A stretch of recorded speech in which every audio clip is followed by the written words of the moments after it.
Corona काल में भी होम लोन की ग्रोथ ने रियल एस्टेट मार्केट में जोश भर दिया है। कोरोना में घरों की बिक्री में आई कमी के बावजूद होम लोन में हुई बढ़ोतरी कुछ खास संकेत दे रही है।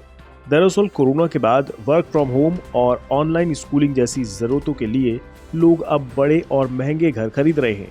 नेशनल हाउसिंग बैंक के एग्जीक्यूटिव डायरेक्टर राहुल भावे के मुताबिक 2019-20 के मुकाबले 2020-21 में होम लोन का डिस्ट्रीब्यूशन 185% बढ़ा है। इसमें से 65% लोन बैंकों ने और बाकी हाउसिंग फाइनेंस कंपनियों ने दिया है। होम लोन में ये ग्रोथ पिछले कुछ वर्षों से लगातार जारी है। खास बात है कि कोविड महामारी के बावजूद ये रफ्तार कायम है। देखिए, अंडरलाइंग डिमांड अभी भी कायम है। अंडरलाइंग डिमांड में कोई कमी नहीं है। घर हर आदमी को चाहिए।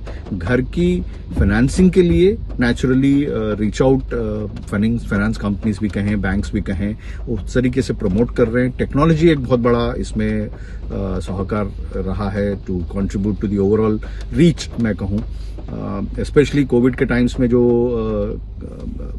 मैं कहूं एक पेपरलेस ट्रांजैक्शन की तरह इन्होंने जो ऑनलाइन मैकेनिज्म के थ्रू हाउसिंग लोन्स एप्लीकेशंस हो या अप्लाई करना आसान कर दिया है। नेशनल हाउसिंग बैंक के मुताबिक पिछले 5 साल में होम लोन मार्केट सालाना करीब 30% के हिसाब से बढ़ा है। 2019 में जहां कुल होम लोन जीडीपी के 1% के बराबर था, वहीं अब ये जीडीपी के करीब 11% के बराबर हो गया है। फिलहाल बैंकों और हाउसिंग फाइनेंसेस कंपनियों ने करीब 27 लाख करोड़ का होम लोन बांटा हुआ है।